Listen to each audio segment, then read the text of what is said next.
हरे कृष्णा। अध्याय 4 यहाँ से चालू हो रहा है, जब भगवान काम और वासना के विषय पर अध्याय 3 भगवान ने खत्म किया। यहाँ पे भगवान दिव्य ज्ञान बताएंगे अभी। तो ज्ञानी के पहले क्या बता रहे हैं भगवान? सबसे पहले महत्व बता रहे हैं गुरु परंपरा का। ठीक है ना?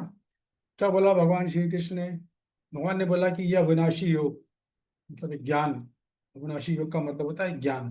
कौन सा ज्ञान? अभी आगे चर्चा होगी। तो ये ज्ञान सबसे पहले भगवान ने किसको दिया? सूर्यदेव विवस्वान को बताया, और फिर इसे मनु को बताया, और मनु ने इसे इक्ष्वाकु को बताया। तो रंगनारायणी माता जी हैं क्या? आई नहीं आज? अरे बाबा सेवन। हम्म। तो राकेश बाबू, एक प्रश्न आपने बना लीजिए कि सूर्यदेव ने सबसे पहले ज्ञान किसको दिया। ठीक है जी ना? प्रभु जी, कोई दिक्कत नहीं है प्रभु जी। बस हाँ, इसको आप लिख लें, नोट कर लेना। तो यह सबसे पहले ज्ञान जो भगवान ने परंपरा बताई कि सबसे पहले किस परंपरा चालू हुआ, सूर्यदेव को दिया। सूर्यदेव का नाम है विवस्वान। सूर्यदेव जो एक पदवी है, ये एक पद होता है, जैसे प्रधानमंत्री में एक पद होता है। तो प्रधानमंत्री के पद पर कई लोग आते हैं। अभी मोदी जी हैं, इससे पहले कोई और थे, इससे पहले राजीव गांधी, इससे पहले इंदिरा गांधी वगैरह वगैरह। तो अभी जो समय सूर्यदेव है उनका नाम है विवस्वान। विवस्वान ने क्या किया? मनु को दिया। मनु कौन है? मनुष्यों के राजा जो मनु है। मनु ने क्या किया? मनु के पुत्र हैं एक, उसका नाम है इक्ष्वाकु। तो भगवान ने, वो मनु ने फिर वो इक्ष्वाकु को दिया। तो इस प्रकार कृष्णा से सूर्यदेव विवस्वान, विवस्वान से मनु, और मनु से इक्ष्वाकु तक की ज्ञान परंपरा के अंदर आया है। तो हर वो ज्ञान, प्रभा जी तात्पर्य में क्या बोल रहे हैं कि देखिए, कोई भी ज्ञान तभी प्रामाणिक हो सकता है जब वो गुरु शिष्य परंपरा के माध्यम से सिद्ध किया जाता। दिव्य ज्ञान आप दुनिया भर में सुनते रहते हैं, लोग बाग सोशल मीडिया पे चलता रहता है ना, कुछ भी फुलझड़ी छोड़ते रहते हैं, श्री कृष्ण गीता में कहते हैं, या कोई साधु महात्मा चालू कर देते हैं। तो नहीं, ज्ञान तभी प्रामाणिक माना जाएगा जब वो गुरु शिष्य परंपरा के थ्रू आए, वो ज्ञान प्रामाणिक होता है। तो गुरु शिष्य परंपरा में 4 तरह की परंपराएं होती है। कौन बताना चाहेगा 4 परंपराओं के केवल नाम? बताइए मनीषा जी। हरे कृष्णा प्रभु जी, साधकनाथ प्रभु जी। हाँ। मध्व ब्रह्म गौड़ीय वैष्णव संप्रदाय जो हमारा संप्रदाय है, उसके बाद श्री संप्रदाय, श्री संप्रदाय, रुद्र संप्रदाय और चार कुमार संप्रदाय। Very good. श्री संप्रदाय, रुद्र संप्रदाय, चार कुमार संप्रदाय, ब्रह्म मध्व गौड़ी संप्रदाय। तो इन जो 4 संप्रदाय, इनके एक आचार्य भी है ना? आचार प्रमाणित कैसे होता है संप्रदाय? कि भगवान के द्वारा एक प्रतिनिधि भेजा जाता है जो फुल दिव्य ज्ञान से युक्त होता है। तो वो जब इस अवतार में, इस परंपरा में आकर इस परंपरा के सिद्धांतों को समाज के सामने प्रतिष्ठित करते हैं प्रमाण के साथ, तब वो सिद्धांत प्रमाणिक होता है। तो हमारा जो सिद्धांत है ब्रह्म मध्य गौड़ीय संप्रदाय, इसमें जो मैंने बताया था आपको, इसमें अगर याद है, जिन लोगों ने कोर्स अटेंड किया हो, हमारा संप्रदाय में बलदेव विद्याभूषण जी का बहुत बड़ा योगदान है। एक समय दिक्कत आ गई थी तो उन्होंने बराबर से इसको एस्टेब्लिश किया। और आप अपनी वो देखोगे ना विषय सूची से, पूरे हमारे संप्रदाय के आचार्यों के नाम है हरे उसमें। कृष्णा प्रभु जी, दंडवत प्रणाम। हाँ जी, धन्यवाद, प्रणाम। म्यूट कर लो आप नरेश जी। तो इस तरह से ये ज्ञान जो है वो गुरु परंपरा में आया हुआ है। तो देखिए, अब हमको ये समझना चाहिए कि ज्ञान गुरु परंपरा में आया तो बहुत अच्छी बात है, लेकिन आपको पता कैसे चलेगा कि ये व्यक्ति जो ज्ञान दे रहा है वो गुरु परंपरा के हिसाब से ही दे रहा है? ये भी एक चीज जानना जरूरी है कि नहीं? हो सकता है गुरु शिष्य परंपरा में लोग आकर गुरु शिष्य परंपरा के नाम से वो अपना ज्ञान दे रहे हो। ऐसा हो सकता है, कभी कभी हो भी जाता है। तात्पर्यों को, प्रभुपाद जी को तात्पर्य उसको आ, अपने प्रोजेक्ट की रिक्वायरमेंट के हिसाब से उसको ट्विस्ट कर दिया जाता है। तो क्या होगा अगर आप ठीक से, हम लोग नहीं पढ़े हैं भगवत गीता को, तो हमें समझ में नहीं आएगा। हमें जब समझ में आएगा तब तक बहुत देर हो चुकी हो। तो इसलिए गुरु शिष्य परंपरा में होना चाहिए, ये भी जरूरी है, लेकिन हमें ये भी पता होना चाहिए कि हम उसे पहचाने कैसे, ज्ञान देने वाला। उसके लिए क्या हल? क्या हमें पहले खुद पढ़ना होगा, बेस्ट हल है। मतलब सोना देने खरीदने जा रहे हो और आपको सोने की जानकारी नहीं है, तो लोग तो आपको लूटेंगे, पक्की बात है। इसलिए प्रभुपाद जी बोलते हैं भाई आप अपनी जिम्मेदारी लो कि आप दुकान में जाओ, सर्वे करो, पहले सोने को पहचानो, उसके रेट को पहचानो, फिर जाके लो, डायरेक्ट जाके मत लो। तो ठीक वैसे ही गीता को आप ठीक से समझो, पढ़ो, थोड़ा बहुत भी पढ़ लोगे, समझ जाओगे, तो आपको समझ में आ जाएगा कि परंपरा के लोग वाकई में परंपरा में बोल रहे हैं या कोई अपनी नई परंपरा चालू हुई है। समझ रहे हो ना आप इस बात को? ये बात है। तो प्रामाणिक ज्ञान अगर मान लो वो परंपरा के अनुसार नहीं बोला जा रहा है तो परंपरा खंडित हो जाती है। ये अगले श्लोक में आएगा। सा काले ने है महता योगा नष्ट। योग नष्ट, योग जो है ना, योग का मतलब क्या है? दिव्य ज्ञान। ठीक है ना? दिव्य ज्ञान का मतलब क्या है? कि परमेश्वर के साथ अपने संबंध, परमेश्वर के साथ अपने अपने संबंध की विद्या का ज्ञान। प्रश्न नंबर 2 राकेश प्रभु, योग से क्या अर्थ है? अध्याय 4 में, अध्याय 4 के श्लोक क्रमांक 1 में योग से क्या अर्थ है? योग का अर्थ है भगवान के साथ अपने संबंध का ज्ञान या अपने संबंध की विद्या का ज्ञान। इसको ब्रह्म ज्ञान भी बोलते हैं, दिव्य ज्ञान भी बोलते हैं। ठीक है ना? उसका ज्ञान। और फिर क्या है कि भगवान ने ये सब क्यों बोल रहे हैं कि भाई ये मैंने सूर्य को दिया, सूर्य ने मनु को दिया, इक्ष्वाकु को दिया। आपको क्या लग रहा है सब भगवान क्यों कह रहे हैं? सोचो जरा, भगवान के बाद बताने की क्या आवश्यकता पड़ रही है? बताइए राकेश जी।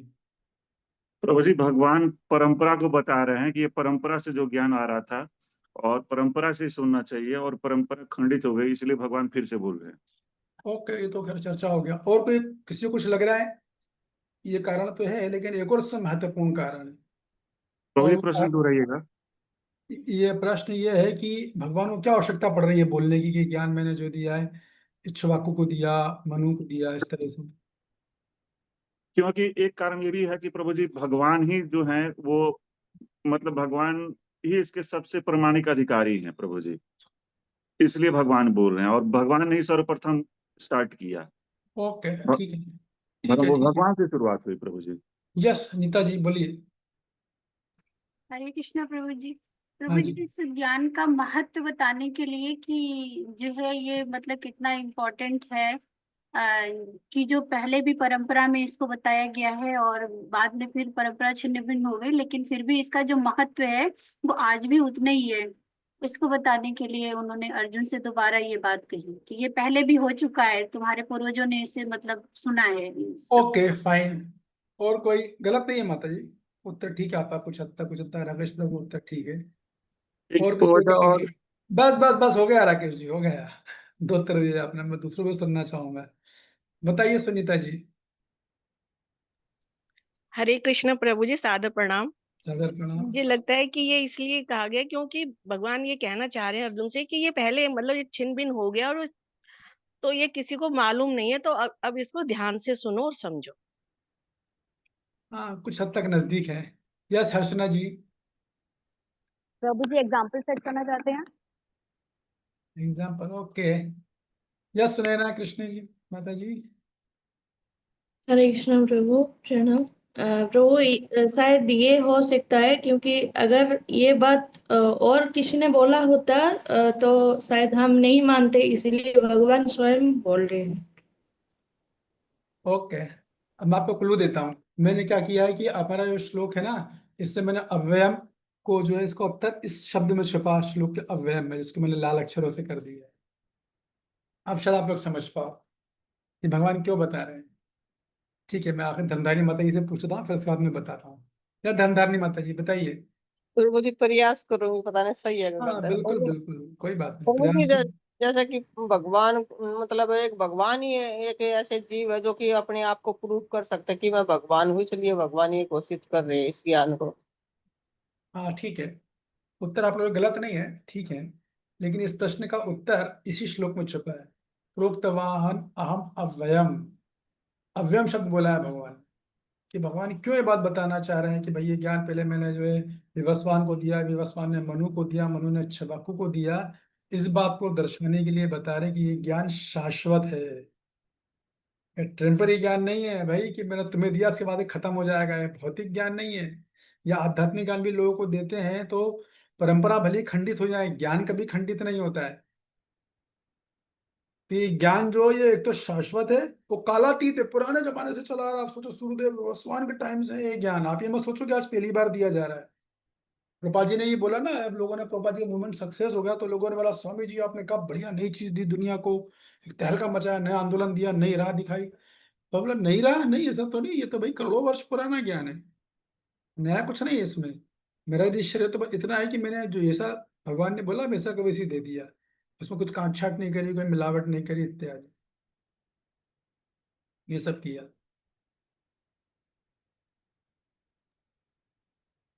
तो ये जो ज्ञान है जो है, इसलिए भगवान ने ये बात बोली है। प्रभु जी को प्लीज रिपीट बता कर देंगे प्लीज, हाँ एक बार रिपीट कर देंगे प्लीज। हाँ, ये ज्ञान बस इस ज्ञान तीनों का परंपरा इसलिए बताइए ताकि ये समझ में आ जाए कि ये ज्ञान शाश्वत है। शाश्वत समझते हो ना आप, सत्य ज्ञान है ये, असत नहीं है, अस्थायी ज्ञान नहीं है। करोड़ों अरबों खरबों वर्ष पुराना ज्ञान है। प्रभुपाद जी ने तात्पर्य पूरी गणना बताई ना, कलयुग सतयुग ये सब तो शाश्वत ज्ञान है, वो शाश्वत समझते हो ना आप। शाश्वत मतलब ऐसी वस्तु जो कभी नष्ट नहीं होती है, खंडित नष्ट नहीं होती है। प्रभु जी, एक श्लोक में शब्द है, मैं बोलूं प्रभु जी? बोलिए। वो अपौरुषेय, जैसे वेद अपौरुषेय हैं वैसे ये ज्ञान भी अपौरुषेय है, तो एक रीजन ये भी हो सकता है प्रभु जी? नहीं, वहां हो सकता है। अपौरुष का मतलब ये होता है कि ये ज्ञान ऐसे व्यक्ति से है जो अपौरुष है। जी जी तो जी। पुरुष की बात अभी नहीं हो रही, यहाँ पे ज्ञान की बात हो रही है। भगवान ने ये क्यों बोला है, चार लोगों के नाम क्यों लिए, तो उसका उत्तर है कि भगवान ने दर्शाना चाह रहे कि ये ज्ञान शाश्वत है अर्जुन। ये कभी भी देश काल परिस्थिति के अनुसार नष्ट होने वाला नहीं है। इसमें आप कोई काट छाट नहीं कर सकते हो, इसको आप घटाना बढ़ाना नहीं कर सकते हो। ये शाश्वत ज्ञान है। यानी कि प्रभु जी एज इट इज, इसमें कोई परिवर्तन नहीं, जैसे हम लोग जो। शाश्वत, शाश्वत शब्द जो है जी सुटेबल शब्द है एकदम। जी प्रभु जी। शाश्वत बोल रहा हूँ मैं, ठीक है ना। जी प्रभु जी। शाश्वत मतलब जिसका कभी विनाश नहीं होता, जो नित्य होता है, नित्य ज्ञान रहता है, ये मतलब है।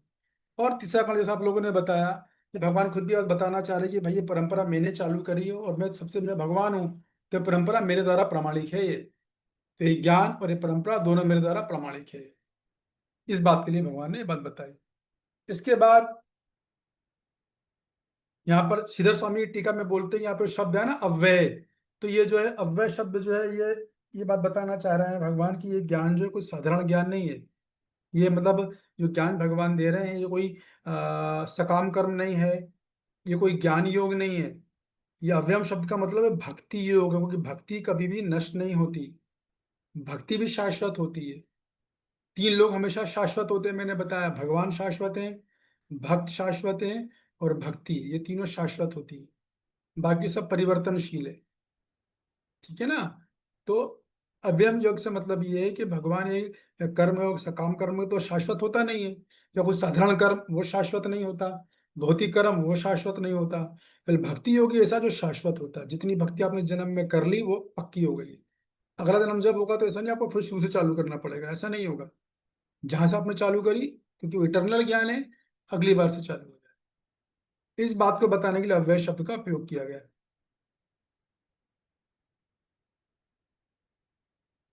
ये बात है। तो कुल मिला के सीधी सी बात यह है कि ये श्लोक के माध्यम से ये बात बोली जा रही है कि ये ज्ञान किसी मनुष्य के द्वारा मनगढ़ंत ज्ञान नहीं है। ऐसा नहीं किसी ने गढ़ दिया, ये कोई इंग्लिश में बोलते हैं कल्ट, आजकल कल्ट चलते हैं ना, दो चार छह लोग आते हैं इकट्ठा हुए, अपना खुद का कोई धर्म बना लिया, ऐसा कुछ नियम बना लिया, चालू कर दिया, उनके लाखों फॉलोअर हो गए। सोशल मीडिया पर तो बहुत चल रहा है ये सब। तो वो नहीं है, ये ज्ञान मनुष्य के द्वारा आए ही नहीं गया, ये ज्ञान तो अपौरुष है, जैसा बोल रहे हैं ना अभी, लेकिन भगवान के द्वारा आया हुआ ज्ञान है। तो ये ज्ञान परमात्मा का सनातन ज्ञान है, सनातन है, शाश्वत है, ये वो ज्ञान है। जैसे कि जिस प्रकार सूर्य जो है क्या करता है, सूर्य पूरे संसार को प्रकाश देता है, उसी प्रकार भगवान का दिया गया ज्ञान हमेशा हमेशा के लिए पूरी मानव जाति को भगवत धाम जाने का प्रकाश देगा, मतलब उनका मार्गदर्शन करने वाला है। इस चीज के लिए ये बात बोली है भगवान ने, इतनी सारी चीजें समझाने के लिए कि ये ज्ञान जो है, जैसे सूर्य संसार को प्रकाशित करता है, वैसे ये ज्ञान पूरी जनता को प्रकाशित करेगा अपने लक्ष्य प्राप्ति के लिए। तो गुरु परंपरा की बात क्यों हो रही है, तो सीधी सी बात है। आप एक सारण जी ने भी देखोगे, मान लो कोई चिकित्सक है, तो चिकित्सा विद्या कैसे चलती है, चिकित्सक होता है वो अपने शिष्य को सुनाता है, फिर वो अपने शिष्य को सुनाता है, इस प्रकार पीढ़ी दर पीढ़ी वो ज्ञान चलता है। वैदिक समय में आज भी जो वैद्य लोग हैं, नाड़ी वैद्य हैं, अच्छे वैद्य हैं, वो तो ऐसे ही चलाते हैं ज्ञान। आपको सब कलयुग में ऐसा भी हुआ कि लोग वेद मर जाते हैं, अपनी विद्या किसी को बताते नहीं है, ऐसा भी होता है। उनको लगता है कि लोग विद्या का दुरुपयोग करेंगे, धन कमाएंगे वगैरह वगैरह।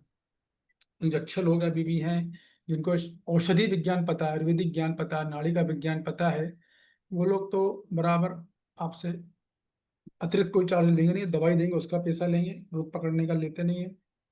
और वो देखते हैं किसको सिखाना है, कोई शिष्य मिल गया उनको, उसको सिखाते हैं। तो जिस प्रकार चिकित्सा औषधि ज्ञान जो है वो परंपरा में आता, ठीक उसी तरह ये ज्ञान भी क्या है, ये आत्मा की चिकित्सा कर रहा है ना ये ज्ञान। ये ज्ञान आत्मा की औषधि है, तो ये भी पीढ़ी दर पीढ़ी गुरु शिष्य परंपरा के माध्यम से आता है। इसलिए भगवान ने ये परंपरा जो है बताई। ठीक है, अभी किसी का कोई प्रश्न तो पूछिए, फिर हम अगले श्लोक में जाएंगे। कुछ संदेह हो तो पूछ लीजिए अभी। क्यों भगवान ने परंपरा बोली वो मैंने आपको बताया, क्यों भगवान ने तीनों के नाम लिए वो बताया। या सत्येंद्र जी? जी, हरे कृष्ण प्रभु जी, ये छोटा सा प्रश्न था। इसमें जे लिखा है ना कि मतलब 12 करोड़ 4 लाख वर्ष पहले सुनाई, और मानव समाज में वह 20 लाख वर्षों से विद्यमान रही। तो मतलब 20 लाख वर्ष के बाद नष्ट हो गई थी, ऐसा है उसका तात्पर्य, या नहीं क्या नहीं समझ? नहीं, नष्ट क्यों हो गई भाई, ये ज्ञान शाश्वत है। तभी तो 12 लाख वर्ष बोल दिए गए कि अभी यहाँ पर 80 80 आप जो वर्ष फिगर बता रहे हो ना, 80,000 वर्ष पहले द्वापर में था। त्रेता में पूरा युग तो दे रहे हैं भगवान। कलयुग 4032 साल का है, 5,000 साल पहले कलयुग में ये ज्ञान आया। द्वापर 80,000 वर्ष का होता है, त्रेता 12 लाख वर्ष का होता है। समय उस समय से ज्ञान है। तो इसका अर्थ प्रभु जी क्या समझ सकते हैं, 20 लाख वर्ष से विद्यमान रही? 20 लाख वर्ष से विद्यमान रही मानव समाज में। इससे पहले तो देवताओं के पास ज्ञान था। जी जी ये ज्ञान नया ज्ञान नहीं है। इससे पहले जी देवताओं के पास ज्ञान था, मानव समाज में 20 लाख वर्ष के बाद आया है ज्ञान। ठीक है ना? जी, समझ गए जी, ये ठीक बात है। है। इसलिए प्रभुपाद जी ने मनु की आयु कैलकुलेट की, वो टॉपिक अलग हो जाएगा असल में। फिर आप इतना समझो कि मानव समाज में मनु के पास 12,000 इतने साल बाद आया है। और ये मोटा मोटा हिसाब है, वैसे तो ये ज्ञान सनातन है, इटर्नल है। ठीक है, ओके। Yes doctor Neeta. हरे कृष्ण प्रभु जी जैसे इसमें आपने भी बताया कि जैसे परंपरा से प्राप्त जो गुरु है उन्हीं से जो है इसको सुनना चाहिए। आजकल बहुत सारे मनगढ़ंत जो गुरु हैं, फॉलोअर्स, तो जैसे आजकल नाम बहुत जो है आता है आचार्य प्रशांत का। तो प्रभु जी मैं तो जानना चाहती थी कि वो सुनना चाहिए कि नहीं सुनना चाहिए, क्योंकि वो किसी परंपरा से जुड़े हैं कि नहीं जुड़े ये तो नहीं पता, बट बहुत फॉलोअर्स उनके हैं। मैंने ऑलरेडी आपको उसका उत्तर दे दिया कि अगर आपको सोना किसको खरीदना है, आपको। मुझे तो खरीदना नहीं है, बराबर है। तो सोना आपको खरीदना, तो सोने की पहचान किसको आनी चाहिए, आपको या मुझे? जी मुझे। बस, अगर आपको सोने की पहचान है तो आपको सब चीज समझ में आ जाएगी कि कौन है परंपरा में, कौन नहीं है, किससे सुनना है, कितना नहीं सुनना है। उसका एक ही तरीका कि सोने की पहचान अपने आप को जगाओ, खुद को इस लायक बनाओ, ज्ञान को समझ। क्लासेस क्यों चल रही है, पर्सनल क्लासेस का पर्पस केवल यही है। इतना समय क्यों हम लोग दे रहा हूं मैं? इसीलिए कि आप अपने विवेक को जागृत कीजिए, लोगों को पहचानिए और खुद अपने विवेक से निर्णय लीजिए, ना कि दूसरों को देख कर निर्णय लें। जो कम बुद्धि के लोग होते हैं वो दूसरों को देख कर निर्णय लेते हैं कि दुनिया क्या कर रही है। लेकिन हम थोड़ी ऐसे रहे, हमें तो भी अपना विवेक खुद खड़ा करना है। गीता हम समझ रहे हैं, आगे और आपके प्रश्न के उत्तर और मिल जाएंगे, वैसे आप सुनोगे ना, उत्तर जी मिल जाएंगे वो। ठीक है, जी प्रभु जी। श्लोक क्रमांक 2 पढ़िए डॉक्टर नीता। एवं परंपरा प्राप्ति इमं राजर्षयो विदु सकालिने थे महता योगो नष्टा परंतपा। अभी आपको और भी डाउट यहाँ क्लियर हो जाएंगे। हरे कृष्ण। हम्म। इस प्रकार ये परम विज्ञान गुरु परंपरा द्वारा प्राप्त किया गया और राज ऋषियों ने इसी विधि से इसे समझा, किंतु काल क्रम में ये परंपरा छिन्न हो गई, अतः ये विज्ञान यथा रूप में लुप्त हो गया लगता है। हाँ, एक बार और पढ़ेंगे अनुवाद को। जी। इस प्रकार ये परम विज्ञान गुरु परंपरा द्वारा प्राप्त किया गया और राज ऋषियों ने इसी विधि से इसे समझा, किंतु काल क्रम में यह परंपरा छिन्न हो गई, अतः ये विज्ञान यथा रूप में लुप्त हो गया लगता है। आगे पढ़े प्रभु जी। नहीं, रुकिए रुकिए, बड़ा इंपॉर्टेंट पॉइंट आ रहा है। जी देखिए यहाँ दो चीजें हैं। पहली बात यह है कि गुरु परंपरा में ज्ञान आया, ठीक है, किनके माध्यम से आया? राजर्षियों के माध्यम से आया। फिर क्या हुआ? राजर्षियों के माध्यम से आया तो जरूर, लेकिन फिर क्या हुआ? ये परंपरा कालक्रम में छिन्न भिन्न हो गई, खंडित हो गई। तो ऐसा प्रतीत हुआ कि मानो ये ज्ञान, देखिए यहाँ ये नहीं लिखा कि ज्ञान नष्ट हो गया है, इसको समझो आप, योगो नष्टा लिखा है। नष्ट का मतलब क्या है? छिन्न भिन्न हुआ, मतलब लुप्त हो गया है, ये बात है। तो अब यहाँ पर मुद्दा क्या है? मुद्दा ये है कि 4 तरह के संप्रदाय होते हैं, जो भी बताए है ना। तो ये ज्ञान भगवान ने, सूर्यदेव क्षत्रिय में आते हैं, रघुकुल रीत सदा चली आई, प्राण जाए पर वचन न जाए। तो भगवान राम ने इसी कुल में जन्म लिया था, है ना, इक्ष्वाकु के कुल में। तो ये जो क्षत्रिय लोग हैं, तो ये राजर्षियों की चर्चा कहाँ से बीच में आ गई? राजर्षि का काम तो राज करना है, ज्ञान तो साधु संतों का काम है, ये कैसे बीच में आ गए? बताइए राकेश प्रभु। क्योंकि प्रभु जी राजा भी धर्म और धर्म के धर्म गुरु द्वारा निर्देशित होते थे और धर्म का ही पालन करते थे, इसलिए राजर्षि की चर्चा हुई है। धर्म सम्मत शासन करते थे प्रभु जी। ठीक है। तो देखिए क्या होता है कि जिस प्रकार ज्ञान जो है, जैसे ब्रह्मर्षि होते हैं, वैसे ही राजर्षि भी होते हैं। एक परंपरा राजर्षियों से चलती है, एक परंपरा ब्रह्मर्षियों से चलती है। जो ब्राह्मण लोग होते हैं जो ऋषि बनते हैं। राजर्षि का मतलब है जो कभी राजा होता है, फिर राजा से ऋषि बनता है, राज ऋषि। राज ऋषि को बोलते हैं राजर्षि, ठीक है ना। तो जिस प्रकार मुनियों की एक परंपरा होती है कि नहीं, ऋषियों की परंपरा होती है, इस प्रकार राजर्षियों के राजा की भी एक परंपरा होती है। तो चूंकि सूर्यवंश और चंद्रीय वंश, जो सूर्यवंश या चंद्रवंश है, वो क्या है? राजा लोग हैं, क्षत्रिय धर्म में है। तो इन दोनों जो सूर्यवंश के प्रवर्तक हैं वो है विवस्वान। सूर्यवंश के जो प्रवर्तक, जो चीफ एकदम, वो है विवस्वान। इसलिए भगवान ने क्या किया, ये ज्ञान सूर्य देव से चालू करवाया, क्षत्रियों की परंपरा से चालू करवाया।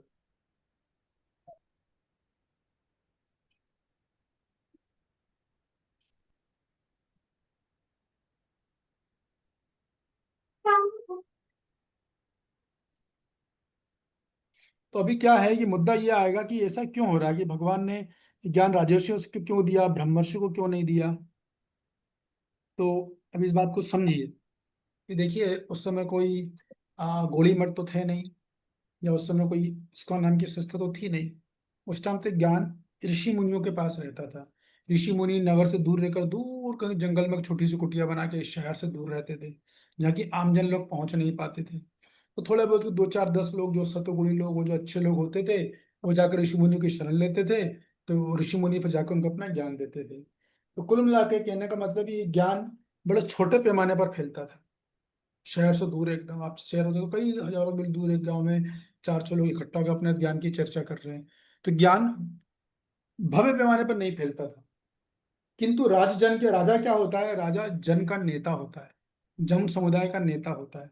तो अगर आप राजा को भक्त बना दो, या राजा को अगर आप ज्ञान दे दोगे, तो चूंकि राजा का शासन चलता है, उसके नीचे हजारों लाखों लोग उसके नीचे रहते हैं। तो राजा अगर भक्त बन गया, राजा को एक ज्ञान दे दिया, तो राजा क्या करेगा? वो ज्ञान को, राजा को उस ज्ञान का प्रचार प्रसार करना बहुत आसान हो। इस बात को समझो आप। राजा को इस ज्ञान का प्रसार करना, बहुत बड़े पैमाने पर प्रचार हो सकता है इस ज्ञान का। इसलिए भगवान ने परंपरा जो है राजा को दी। जैसे एक उदाहरण है इसका, ये बौद्ध धर्म में है ना। तो बौद्ध धर्म में क्या होता है कि जो बौद्ध धर्म में, ये कौन था राजा? सम्राट अशोक।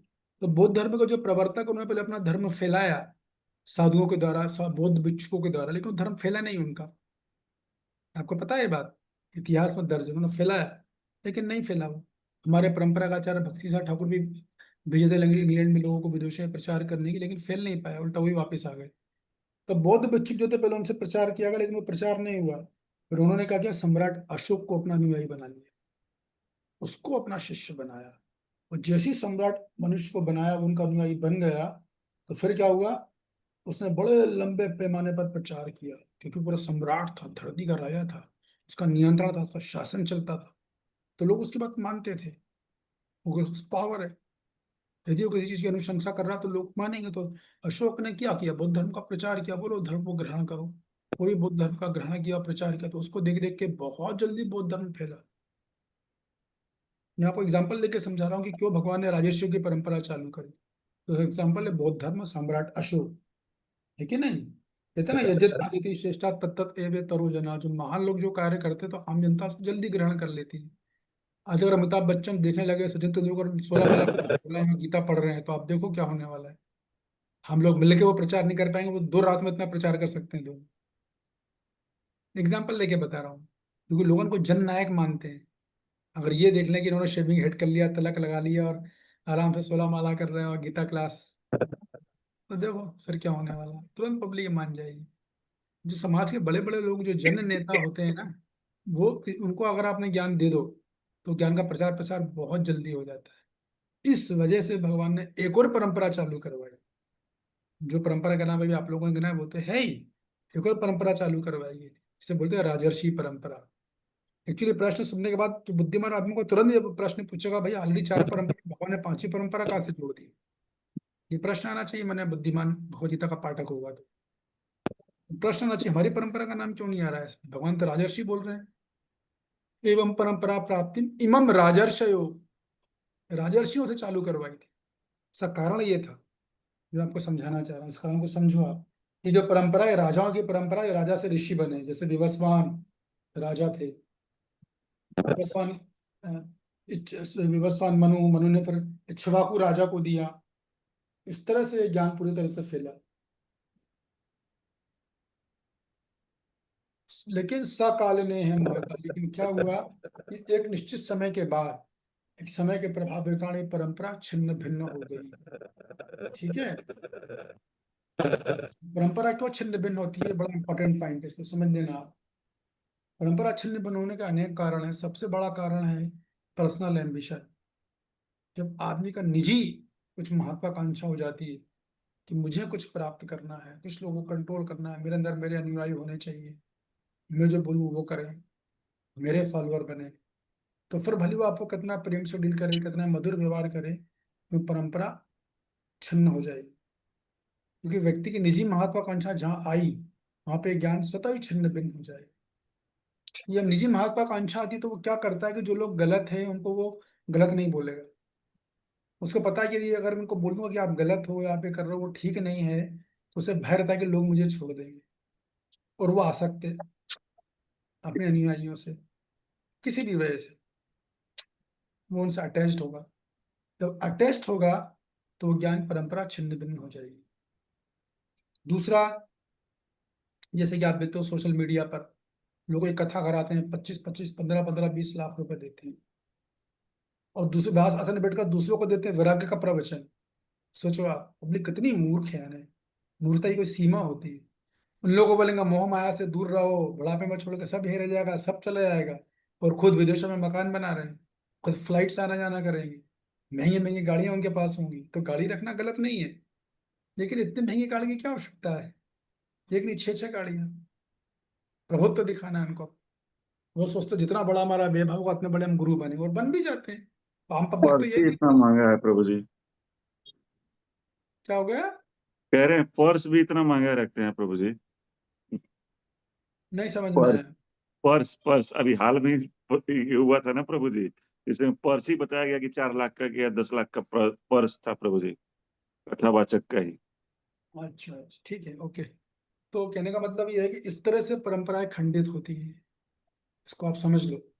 अगर व्यक्ति की निजी महत्वाकांक्षा है एक, यदि वो अपने अनुयायियों से आसक्त है, वो और तीसरा जो कथावाचक होते हैं, वहां से बल्ब निकालो आप अभी। कौन है राकेश तो वहां से परंपरा खंडित हो जाती है। इस बात का बड़ा ध्यान रखना चाहिए, बड़ा सेंसिटिव मामला है, उसको समझने के लिए व्यक्ति खुद की बुद्धि चाहिए, ये मैं बता दूं आपको। क्योंकि बोलने वाले इतने कलाकार हैं, इतनी मीठी मीठी बातों में आपको पता भी नहीं चलेगा कि कब परंपरा को खंडित करके आपको ज्ञान दे रहे हैं। तो वो ही समझ पाएगा जिसने गीता अच्छे से समझी, वो समझ, जो पढ़ के बैठा वो तुरंत पकड़ लगा रहा है ये गड़बड़ है यहाँ पर, तो ये तो गलत बोल रहा है, ये आचार्यों ने बोला ही नहीं है। इसीलिए मैं बार बार बोलता हूँ, मैं क्यों आचार्य को कोट करता हूँ, इसीलिए आचार्य अथॉरिटी है एकदम।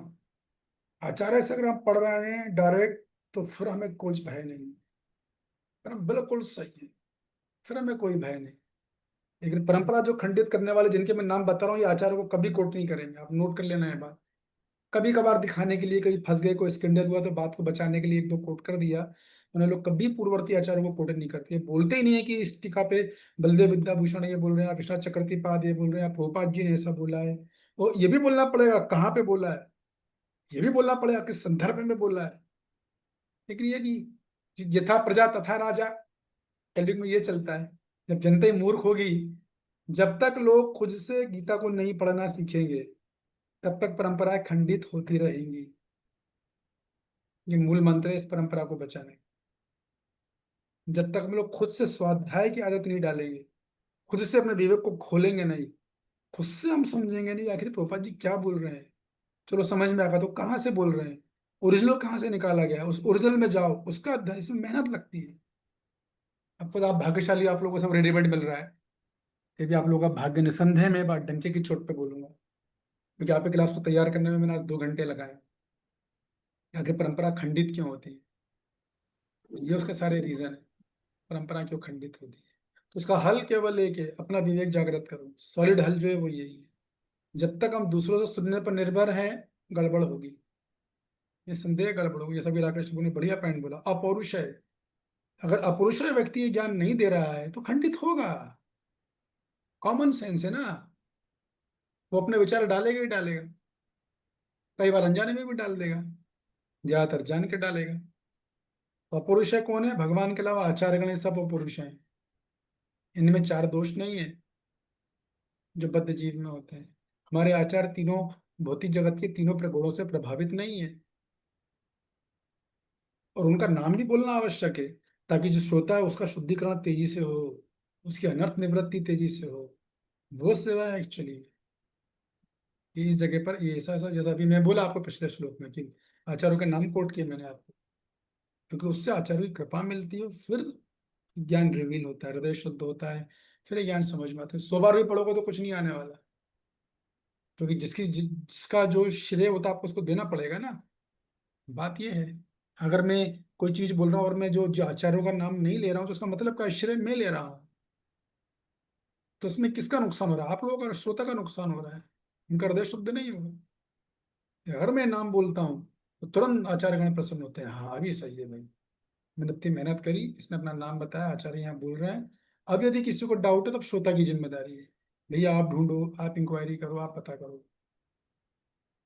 नहीं तो परंपराएं खंडित होती रही और होती रहेंगी, इस बात को अच्छे से समझ लो आप, ठीक है। ये बात है। तो तात्पर्य के मुख्य बिंदु पढ़ बता देता हूँ पहले आपको, फिर तात्पर्य पढ़ लेंगे हम लोग। तो पहली बात तो ये कि राजसी परंपरा असली होती थी, जैसा मैंने बताया कि राजा बड़े शक्तिशाली होते थे, पावरफुल होते थे, लेकिन संत स्वभाव भी रखते थे। राजर्षि बोला है ना, और राजर्षियों के माध्यम से परंपरा आगे बढ़ाना बहुत आसान है, बजाय संतों के माध्यम से। ठीक है कि नहीं? और परंपरा क्यों टूटती, वही मैंने आपको बता दिया, 3-4 कारण बता दिए मैंने। जहां महत्वाकांक्षा आएगी, जहां लोग अपने अनुयायियों से आसक्त होंगे, अनुयायियों को बनाने के लिए, अनुयायियों को खुश करने के लिए वो परंपराएं तोड़ देंगे। ये प्रभुपाद जी से किसी ने बोला, प्रभुपाद जी आपको फॉलोअर में इतने फॉलोअर बना दो, पूरा विश्व आपका फॉलोअर बन सकता है, शर्त है कि आप 4 नियम हटा दो। मैंने तुरंत मना कर दिया, बोला नहीं वो नहीं हटेंगे, लोग बने या ना बने। फिर प्रभुपाद जी डिटैच थे, मतलब वो बात तो बोलेंगे, भले ही पब्लिक कर नहीं कर पाए, करे तो अच्छा, जितना करे नहीं करे, लेकिन आपको ज्ञान देना होगा, भाई देखो ये स्टैंडर्ड है, इस पे आपको आना ही होगा, आज नहीं तो कल अपने आपको तैयार करो। विफल हो तो कोई बात नहीं है, आचार्य खुश होंगे, आपको शक्ति देंगे, लेकिन आप इससे कंप्रोमाइज नहीं कर पाओगे। प्रपात जी को किसने बोला, प्रपात जी अमेरिकन लोग आपके इस ज्ञान को प्रभावित नहीं करेंगे, ले नहीं पाएंगे, खुश नहीं होंगे, प्रसन्न नहीं होंगे। प्रपात जी ने बोला मैं यहाँ पर अमेरिकन को प्रसन्न करने नहीं आया हूँ, कृष्ण को प्रसन्न करने आया हूँ। मुझे क्या मतलब इनसे, आया है नहीं आया, मुझे कृष्ण ने आदेश दिया ज्ञान को देने का, मैं वैसे ही दूंगा। अभी ये बात कौन बोल सकता है आज के समय में? लोग आपने आने से तुरंत कंप्रोमाइज करते हैं, तुरंत। उनकी गलत बोलते नहीं, आप गलत हो, गलत चीजें सेंक्शन कर देते हैं। अटैच्ड है, उनसे अटैच है, उनसे मिलने वाले फायदे से अटैच्ड है, जो भी हो।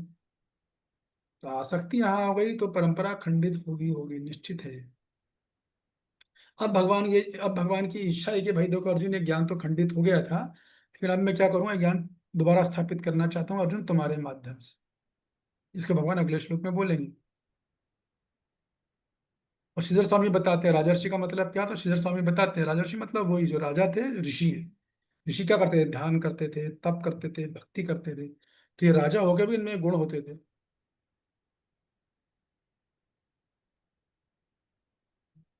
रामानुजाचार्य जी अपनी टीका में लिखते हैं कि यह श्लोक इस बात को स्पष्ट करता है कि जब तक सही सत्संग चलेगा और गुरु शिष्य परंपरा जीवित है, तब तक ये ज्ञान जीवित रहता है। सत्संग और गुरु परंपरा जीवित है, ये बात थी। खैर जो भी हो, कुल मिला के श्लोक का निष्कर्ष ये है कि ज्ञान की रक्षा जो होती है वो गुरु शिष्य परंपरा से होती है। जिस प्रकार बिजली तभी काम करती है जब तार जुड़े हों, बराबर है कि नहीं है। बिजली आपके घर में हो लेकिन आप पास जो प्लग है वो लगा नहीं है, बल्ब का प्लग, तो आपको फायदा होगा क्या? प्रकाश आएगा? नहीं आएगा। बिजली है तो भी नहीं आएगा। ठीक उसी प्रकार ये ज्ञान तब काम करेगा जब व्यक्ति सही गुरु शिष्य परंपरा से जुड़ेगा, तब उस ज्ञान का प्रकाश है, उससे पहले नहीं आने वाला है। हालांकि ज्ञान है। या को उदाहरण लेते हैं, मान लो आप कोई शास्त्रीय संगीतज्ञ है, तो कोई शास्त्रीय संगीत के पास शास्त्रीय संगीत सीखने जाएगा तो गुरु ज्ञान कैसे देता है? कोई लिख के थोड़ी देता है, वो मौखिक ज्ञान देता है, शिष्य को सुनना पड़ता है। तो शिष्य अगर ठीक से नहीं सुनेगा परंपरा खंडित हो जाएगी। इसी बात को भगवान ने बोला है कि भैया ये ज्ञान जो है बड़ा दिव्य ज्ञान है, इसको ध्यान से सुनो आप, तब जाके फिर जो है इस ज्ञान को आप ग्रहण करो, ये बात है। तो आज हमने 2 श्लोक की चर्चा कर ली, 4.1 4.2, और उसके बाद जो है हम 4.3 की चर्चा करेंगे। जो डिस्कशन करना है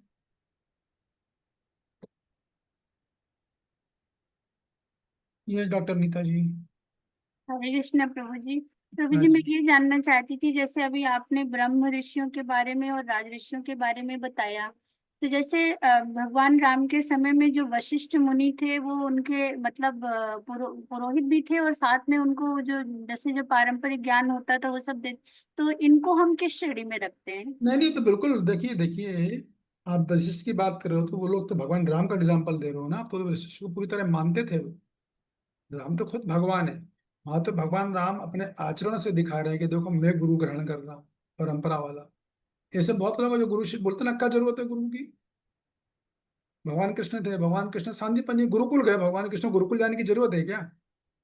फिर भी गुरुकुल गए, सांदी मुनि से ज्ञान ग्रहण किया उन्होंने। अभी सांदी मुनि को पता कि ये खुद भगवान है, मैं क्या ज्ञान दूंगा उनको, लेकिन भगवान ने सेवा दी तो करेंगे।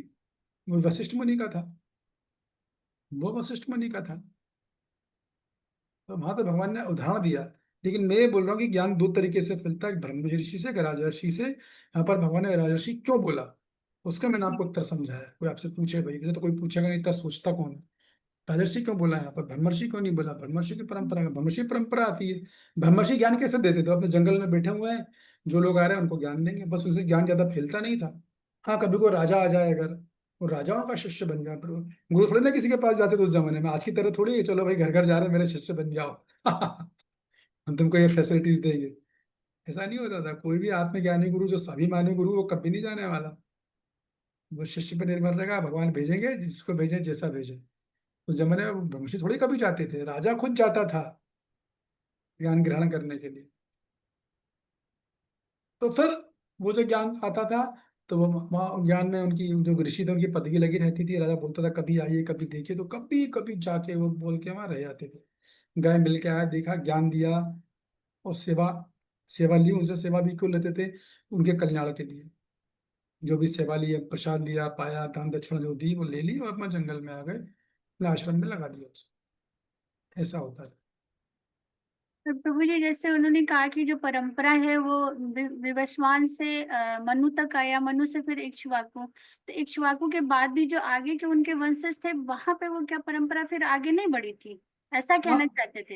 हाँ भगवान तो श्लोक में ये बोल रहे कि आगे परंपरा टूट गई इस टूट तरह गए, से। तो मतलब रामचंद्र जी तक आते आते ये जो ज्ञान था वो विलुप्त हो चुका था। अब उसमें क्या था माता जी, थोड़ा मुझे अंदर जाना पड़ेगा। क्या होता है कल्प? कल्प समझते हो आप? कल्प, जी जी जी जी जी। हाँ, तो हर कल्प में अलग अलग होता है। किसी पल पे मैं हो सकता उन तक आई हो, किसी दूसरे पल में बीच में टूट गई हो।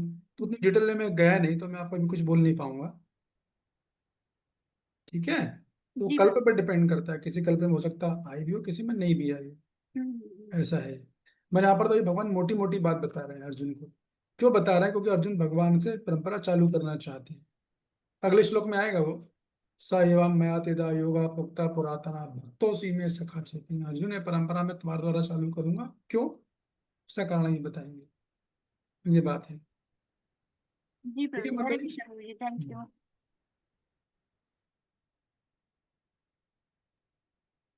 प्रभु जी मैं पूछूं? हाँ पूछिए। प्रभु जी, क्या ब्रह्मा जी इस ज्ञान से अवगत थे प्रभु जी? क्या? ब्रह्मा जी हाँ हाँ। इस ज्ञान से अवगत थे या भगवान ने उनको ये ज्ञान रिवील कराया था प्रभु जी? अरे बिल्कुल। तो ये आपने कैसा प्रश्न पूछा? भागवतम पढ़े नहीं क्या? नहीं नहीं, मैं इसलिए पूछा प्रभु जी कि यहाँ पिता की चर्चा है, वो तो पितामह है प्रभु जी, तो हाँ नहीं पितामह। बिल्कुल। यस यस बिल्कुल, वो तो इन सबके सीनियर है जिनके नाम बता रहे हैं ना। उनको तो जी पूरा ज्ञान था, एकदम ज्ञान था। जी ब्रह्मा की जो परंपरा चालू हुई वो ब्रह्मर्षि परंपरा हुई। ब्रह्म मध्य गौड़ी संप्रदाय बोला ना, शायद मनीषा जी बोला जी किसी। और ये परंपरा चालू हुई सूर्यदेव से। भगवान ने ज्ञान सूर्यदेव को दिया, क्योंकि सूर्यदेव का कारण भी है कि सूर्यदेव जितने ग्रह उनके चीफ है ना, उन सबके राजा जी। जितने ग्रह हैं। तो राजा को दे दो आप, वो से बनगा तो नीचे ऑटोमेटिक ज्ञान फ्लो हो जाएगा, क्योंकि उसका राज चलता है कि नहीं? आप समझ गया प्रभु जी, यानी कि ये जो टूटी हुई परंपरा थी उसको भगवान बता रहे हैं कि ये परंपरा जो टूटी हाँ, हुई है। जी और क्या, ये तो बता रहा हूँ इतनी देर से। जी ये तो बोल रहा हूँ मैं, सैवान में आते था, यही कारण है। तो भी अगले श्लोक में और भी क्लियर रहेगा, आप कल करेंगे तो आप चिंता मत करो, मैं वहाँ ठीक है, बोलूंगा। धन्यवाद ये प्रभु जी। बोलना नहीं चाह रहा था, कल बोलूंगा, आपको क्लियर हो जाएगा। जी प्रभु जी। बस हो गया, और कोई? हरे कृष्ण प्रभु जी। हाँ जी। सादर प्रणाम प्रभु जी। भगवान इसका मतलब सबसे पहले ना, हम पूछना चाह रहे हैं कि भगवान गीता का ज्ञान सबसे पहले ब्रह्मा जी को दिए थे। देखिए, दो परंपरा होती है, एक होती है ब्रह्मर्षि परंपरा, एक होती है राजर्षि परंपरा। भगवान ने दोनों को ज्ञान दिया। ठीक जी है। जी अभी यहाँ पर जो चर्चा हो रही है ब्रह्मा जी की नहीं हो रही है। अभी यहाँ पर भगवान राजर्षि परंपरा की बात कर रहे हैं, क्योंकि अर्जुन एक क्षत्रिय है। तो ये परंपरा है राजर्षि की, ये परंपरा है क्षत्रिय परंपरा है। सूर्यदेव क्षत्रिय हैं, और अपना चंद्रदेव भी क्षत्रिय हैं। तो यहाँ पर भगवान राजर्षि परंपरा की बात कर रहे हैं। इसका मतलब ये नहीं कि ब्रह्मा जी के पास ज्ञान नहीं था, ब्रह्मा जी के पास ज्ञान था, बराबर था। लेकिन दो शाखाएं अलग अलग एक ही ज्ञान की। तो यहाँ पर भगवान राजर्षि परंपरा की बात कर रहे हैं, जैसे राजाओं से आई। जी समझे आप? ठीक जी है। प्रभु जी। ओके। जी